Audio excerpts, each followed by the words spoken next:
नमस्कार दोस्तों, भटनेर आईएएस में आपका स्वागत है। मेरा नाम है हरप्रीत सिंह। इस लेसन में हम बात करेंगे प्रारूप समिति के बारे में। प्रारूप समिति यानी कि ड्राफ्टिंग कमेटी। हालांकि दोस्तों आप सोचेंगे कि अभी पिछले लेसन में ही तो मैंने प्रारूप समिति के बारे में बात की है।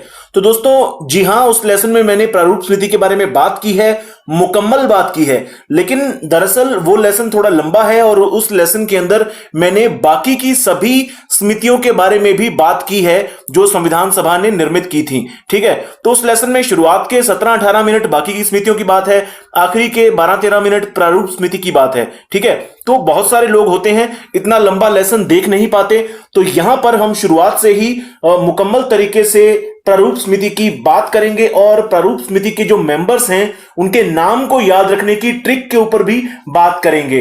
तो एमसीक्यूज भी रहने वाले हैं इस लेसन में। सबसे पहले बात कर लेते हैं प्रारूप समिति के बारे में। तो दोस्तों प्रारूप समिति जो है ये संविधान सभा की सबसे महत्वपूर्ण समिति थी। पिछले लेसन में हमने बात की थी कि 8 बड़ी समितियां थी संविधान सभा की, और उन 8 बड़ी समितियों में से एक समिति है प्रारूप समिति, और यह सबसे महत्वपूर्ण समिति भी है। सबसे महत्वपूर्ण इसलिए क्योंकि इसने संविधान का प्रारूप तैयार किया था, ड्राफ्ट तैयार किया था। ठीक है, इसी ड्राफ्ट के ऊपर चर्चा हुई थी संविधान सभा के अंदर और आखिर में हमारा संविधान निकलकर सामने आया था।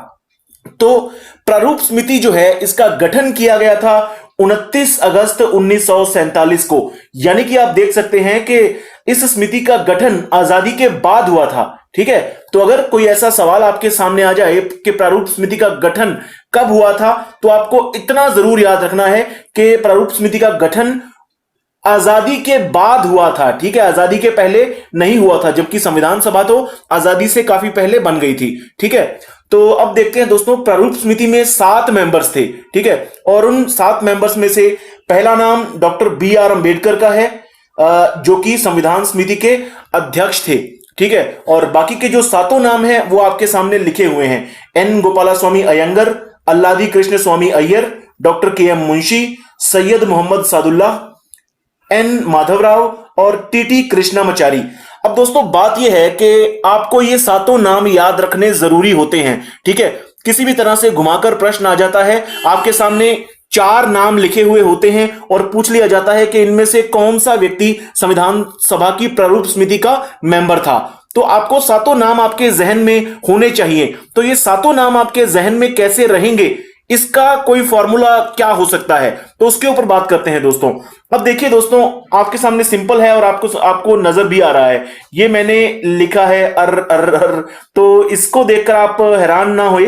तो आप यहां पर पहले तीनों नाम देखिए, doctor B R. Ambedkar, N Gopalaswami Ayyangar, Alladi Krishnaswami Iyer. तो एंड में देखिए दोस्तों, अंबेडकर, अयंगर, अय्यर, इस तरह से आ रहा है। तो पहले तीनों नाम याद रखने बहुत आसान है आप लोगों के लिए, लास्ट में अर इस तरह से आ रहा है। ठीक है, अगर संधि विच्छेद करेंगे, है ना, तो अंबेडकर, अयंगर, अय्यर, एक सुर में अगर आप इनको याद रखेंगे तो अंबेडकर, अयंगर, अय्यर, बहुत ही आसानी से पहले तीनों नाम आपको याद हो जाएंगे। ठीक है, अब बाकी के 4 नाम देखते हैं दोस्तों। बाकी के 4 नाम देखिए, doctor KM. Munshi, Syed Mohammad Sadullah, N Madhavrao, T T Krishnamachari. तो देखिए इन 4 नामों को याद रखने का क्या सूत्र है आपके सामने है। मैंने इस तरह से याद रखा है, मुंशी मोहम्मद माधव कृष्णा। ठीक है, मुंशी से हो जाते हैं डॉक्टर के.एम. मुंशी। ठीक है, मोहम्मद से सैयद मोहम्मद सादुल्लाह, एन माधवराव, उनसे माधव मैंने निकाल लिया। ठीक है, बाकी कृष्णा, ये टीटी कृष्णामाचारी।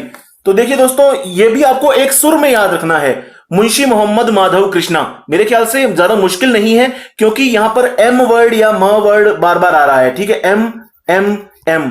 ठीक है, तो मुंशी मोहम्मद माधव कृष्णा। ठीक है, 3 बार एम आ रहा है और कृष्णा आखिर में। देखिए दोस्तों, ये कृष्णा जो शब्द है ये माधव का पर्यायवाची है। ठीक है, तो पहले जब आप 3 एम बोल लेंगे, मुंशी मोहम्मद माधव कृष्णा, तो आप तीसरे के बाद याद रखिएगा माधव का पर्यायवाची है कृष्णा। ठीक है, भगवान कृष्ण के जो पर्यायवाची हैं उनका एक नाम माधव भी है, एक नाम कृष्ण भी है। ठीक है, मुरारी भी है। तो इस तरह से दोस्तों कई नाम हैं। तो मुंशी मोहम्मद माधव कृष्णा। तो दोस्तों इस सूत्र की सहायता से आप इन 7 नामों को याद रख सकते हैं बहुत ही आसानी से।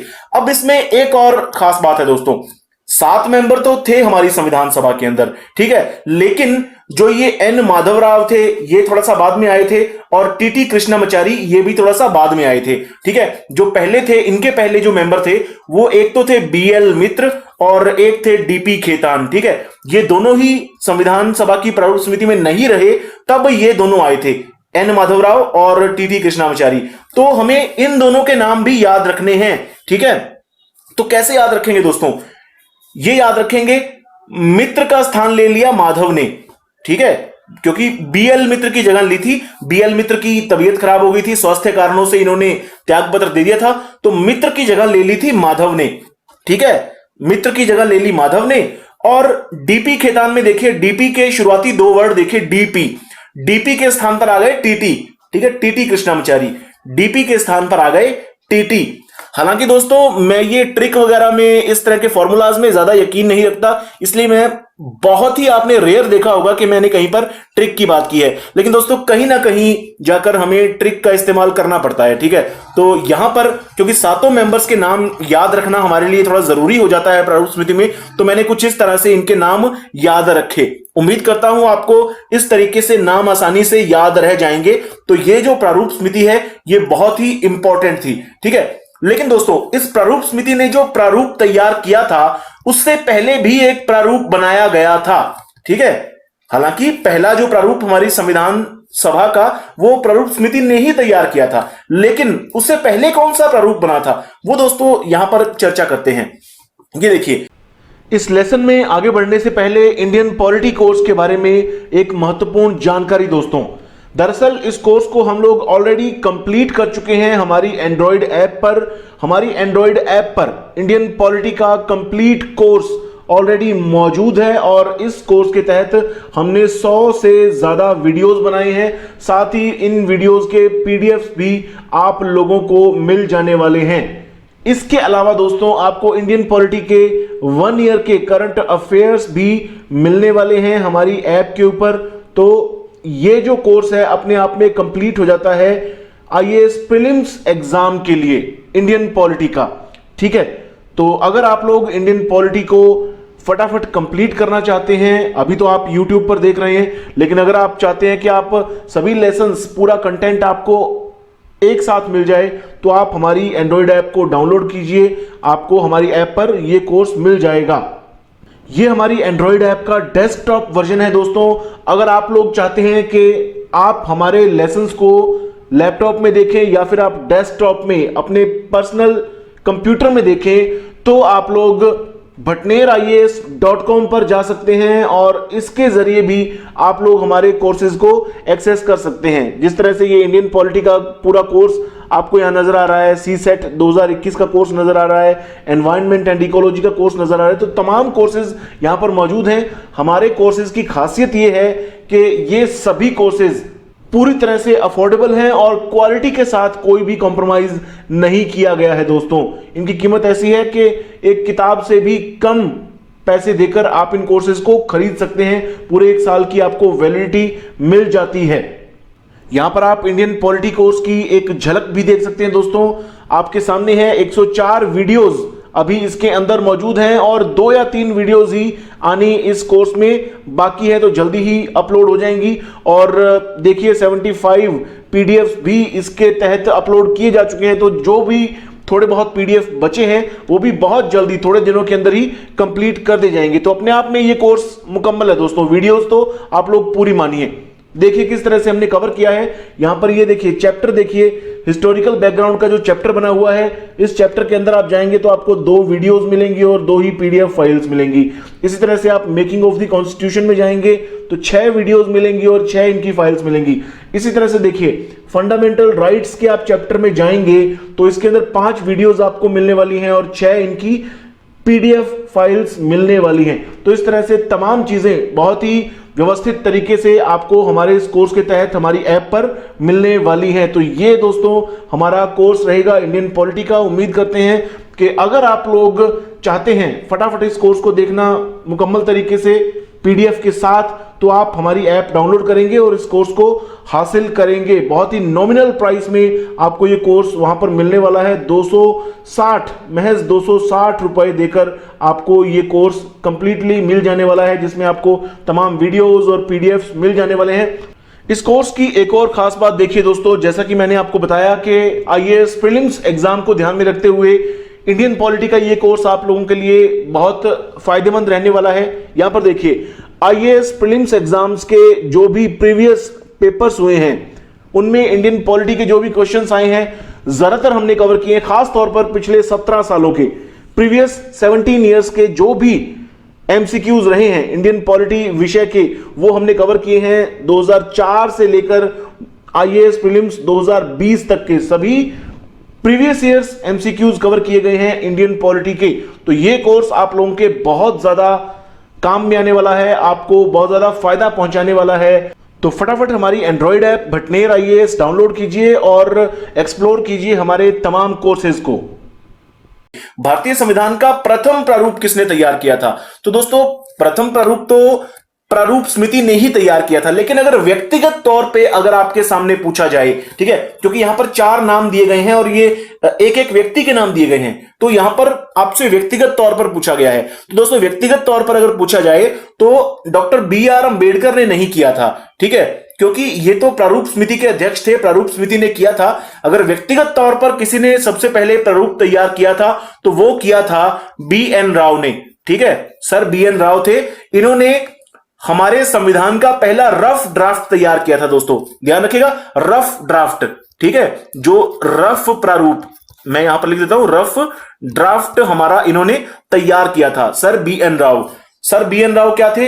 ये संविधान सभा के संवैधानिक सलाहकार थे, ठीक है, और इन्होंने जो रफ ड्राफ्ट तैयार किया था उसके अंदर 243 अनुच्छेद थे और 13 अनुसूचियां थी, ठीक है। तो ये रफ ड्राफ्ट जो था ये हमारी प्रारूप समिति को मिला, ठीक है। तो हमारी प्रारूप समिति ने इसी रफ ड्राफ्ट को देखा और उसको विकसित किया, उसको डेवलप किया अपने हिसाब से, उसमें बहुत सारे नए अनुच्छेद जोड़े, ठीक है, कुछ अनुसूचियां उसमें से काट दी, ठीक है। तो अंत में जाकर एक फाइनल ड्राफ्ट तैयार किया गया हमारी प्रारूप समिति के द्वारा, ठीक है। तो उम्मीद करता हूं आपको ये जानकारियां आपके लिए फायदेमंद रहेंगी। और अब दोस्तों कुछ फैक्ट हैं, ये फैक्ट याद रखना बहुत ज्यादा जरूरी है। ये प्रारूप समिति से जुड़े हुए भी हैं, संविधान सभा से जुड़े हुए भी हैं, ठीक है। तो ये देखिए, प्रारूप समिति ने भारत के संविधान का पहला प्रारूप तैयार किया फरवरी 1948 में, ठीक है। तो प्रारूप समिति ने जब संविधान के प्रारूप को तैयार करने की जिम्मेदारी ली थी, ठीक है, तो ये आपको मालूम है ये 29 अगस्त 1947 को यह जिम्मेदारी ली थी प्रारूप समिति ने। इसके बाद फरवरी 1948 में जाकर इन्होंने अपनी ओर से पहला प्रारूप प्रकाशित कर दिया था, ठीक है। और इसके बाद भारत के लोगों तक ये प्रारूप पहुंचा, उन्होंने अपनी ओर से कुछ नए विचार पेश किए भारत के लोगों ने, ठीक है। तो लोगों की शिकायतों, आलोचनाओं और सुझावों के परिप्रेक्ष्य में इस प्रारूप समिति ने एक दूसरा प्रारूप तैयार किया, ठीक है। पहले के प्रारूप को थोड़ा सा और संश्लेषित किया, कुछ संशोधन किए और उसको बेहतर किया। तो दूसरा जो प्रारूप तैयार किया गया वो था अक्टूबर 1948 में, ठीक है। तो दूसरा प्रारूप पेश किया गया अक्टूबर 1948 में, 8 महीने के गैप के बाद, ठीक है दोस्तों, इन चीजों को याद रखिएगा। पहला प्रारूप इन्होंने फरवरी 1948 में पेश किया, दूसरा प्रारूप 8 महीने के गैप के बाद इन्होंने पेश किया था, ठीक है। यह बहुत इंपॉर्टेंट बात है। तो आपके सामने है कि प्रारूप समिति ने कुल 141 बैठकें की थी दोस्तों, ठीक है, कुल 141 बैठकें की, यानी कि इन्होंने 6 महीने से कम का समय लिया। यहां पर आपको देखने में लगेगा कि भैया ये तो ज्यादा समय लिया है, 8 महीने का तो बीच में गैप भी हो गया, लेकिन जो ये 141 बैठकें हैं इनको दोस्तों हम काउंट कर रहे हैं। 6 महीने में 180 दिन हो जाते हैं, है ना। तो अगर ये हिसाब लगाएं तो 141 बैठकें की है, यानी कि 6 महीने से कम का समय लिया है प्रारूप समिति ने हमारा प्रारूप तैयार करने में, संविधान का प्रारूप तैयार करने में। आगे अब हम अंतिम ड्राफ्ट की बात करते हैं दोस्तों। यहां पर जब प्रारूप समिति ने पहले और दूसरे प्रारूप के बाद अंतिम तौर पर ड्राफ्ट संविधान सभा में पेश कर दिया, ठीक है। तो अंतिम तौर पर ड्राफ्ट संविधान सभा में पेश किया गया था 4 नवंबर 1948 को, ठीक है। 4 नवंबर 1948 को जो अंतिम ड्राफ्ट था वो संविधान सभा में पहली बार पेश किया गया, ठीक है। संविधान सभा में पहली बार पेश किया गया इसको, और इसके ऊपर 5 दिन तक चर्चा हुई, 9 नवंबर 1948 तक, ठीक है। इसको 48 पढ़िए, तो दोस्तों ये अंतिम प्रारूप था और इस प्रारूप को पहली बार संविधान सभा में पेश किया गया। इससे पहले कभी भी संविधान सभा में पेश नहीं किया गया था संविधान के प्रारूप को। ठीक है, तो इस पर 5 दिन तक चर्चा हुई। इसके बाद दूसरी बार फिर से चर्चा की शुरुआत हुई 15 नवंबर 1948 को। ठीक है, तो 15 नवंबर 1948 को दूसरी बार चर्चा शुरू हुई। इसको आप संविधान का द्वितीय वाचन कह सकते हैं, प्रारूप का द्वितीय वाचन कह सकते हैं। ठीक है, तो दूसरी बार 15 नवंबर 1948 से चर्चा शुरू हुई और यह चर्चा चली 17 अक्टूबर 1949 तक। ठीक है, तो यानी कि 1 साल के लगभग ये चर्चा चलती रही। ठीक है, इस दौरान संविधान सभा की जितनी भी बैठकें हुई वो सारी प्रारूप पर चर्चा के लिए हुई थी दोस्तों। ठीक है, अब संविधान सभा ने प्रारूप के ऊपर कितने दिनों तक चर्चा की? तो दोस्तों संविधान सभा ने कुल 114 दिन तक हमारे प्रारूप पर चर्चा की थी। ठीक है, प्रारूप समिति ने कुल 141 बैठकें की थी। यह बात दोस्तों ध्यान रखिएगा, प्रारूप समिति ने जो बैठकें की थी वो थी 141 और फाइनल जब प्रारूप संविधान सभा के सामने आ गया तो संविधान सभा ने उस प्रारूप के ऊपर 114 दिन तक चर्चा की थी। इस बात को बहुत ही ध्यान से सुनिएगा, गांठ बांध लीजिए इसकी। ठीक है, और इस तरह से दोस्तों जब संविधान सभा ने चर्चा की हमारे प्रारूप के ऊपर तो संविधान सभा के तमाम मेंबर्स की ओर से 7653 संशोधन प्रस्ताव आए थे। ठीक है, संविधान सभा में आप लोग जानते हैं 299 मेंबर्स थे।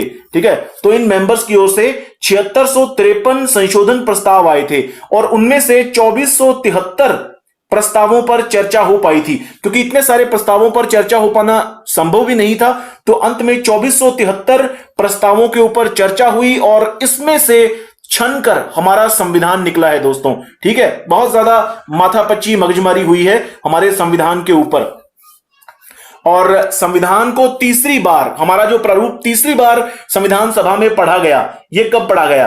तीसरी बार 14 नवंबर 1949 से हमारे प्रारूप पर विचार होना शुरू हुआ। ठीक है, संविधान का जो प्रारूप था इस पर तीसरी बार विचार होना शुरू हुआ 14 नवंबर 1949 से और आखिर में 26 नवंबर 1949 को हमारा संविधान पारित हो गया। ठीक है, हमारे संविधान को एक्सेप्ट कर लिया गया। ठीक है, कैसे एक्सेप्ट किया गया? Doctor B.R. अंबेडकर ने 26 नवंबर 1949 को संविधान सभा के अंदर the constitution as settled by the assembly be passed प्रस्ताव पेश किया था। ठीक है, 26 नवंबर 1949 को यह प्रस्ताव पेश किया गया और संविधान को स्वीकार कर लिया गया। अब दोस्तों ध्यान रखिएगा, संविधान को यहां पर स्वीकार किया गया है, लागू नहीं किया गया।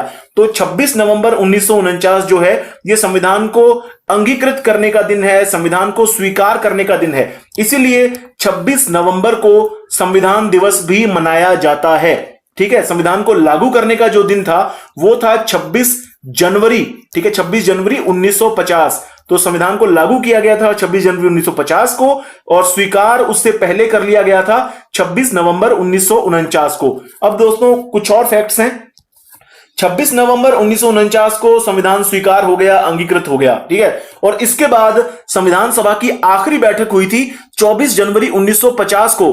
ठीक है, 24 जनवरी 1950 को संविधान सभा के जो मेंबर्स थे उन्होंने संविधान पर फाइनली अपने हस्ताक्षर कर दिए थे। ठीक है, अब ध्यान रखिएगा, संविधान एक्सेप्ट हो गया था 26 नवंबर 1949 को, लेकिन संविधान के ऊपर फाइनली जो साइन किए गए थे वो 24 जनवरी 1950 को किए गए थे। ठीक है, और संविधान पर साइन करने वाले सदस्यों की संख्या थी 284। ठीक है, संविधान सभा में जो मेंबर थे वो थे 299, लेकिन कुछ मेंबर्स आ नहीं पाए थे, कोई भी कारण रहा हो सकता है।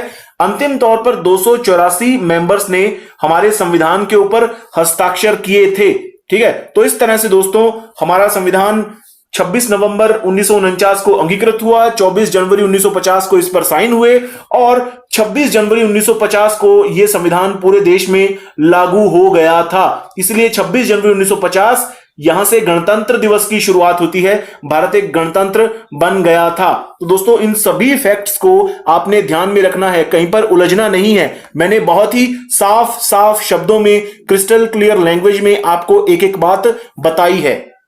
ठीक है, तो दोस्तों अब कुछ एमसीक्यूज हैं संविधान की प्रारूप समिति से जुड़े हुए, तो वो देख लीजिए। तो पहला है, डॉक्टर बी आर अंबेडकर की अध्यक्षता में संविधान सभा की प्रारूप समिति में कितने अन्य सदस्य थे? तो इसका आंसर हो जाता है 6। ठीक है, संविधान सभा में जो सदस्य थे वो थे 7, लेकिन यहां पर पूछा गया है अन्य सदस्य कितने थे डॉक्टर अंबेडकर के द्वारा, तो जो अन्य सदस्य थे वो थे 6। ध्यान से देखिएगा, इस तरह के शब्दों को आपने गौर करना होता है इस तरह के प्रश्न के अंदर। ठीक है, आगे बढ़ते हैं। संविधान सभा ने डॉक्टर बी आर अंबेडकर की अध्यक्षता में प्रारूप समिति का गठन कब किया था? तो दोस्तों गठन कब किया था? आपको मैंने बताया था कि आजादी के बाद संविधान सभा की प्रारूप समिति का गठन हुआ था। ठीक है, तो यहां पर जो डेट्स आप देखेंगे, अगर आपको पर्टिकुलर एक डेट याद भी नहीं होती तो भी आपको इस शब्द को याद रखना है कि आजादी के बाद, ठीक है, आजादी के बाद गठन हुआ था हमारी प्रारूप समिति का।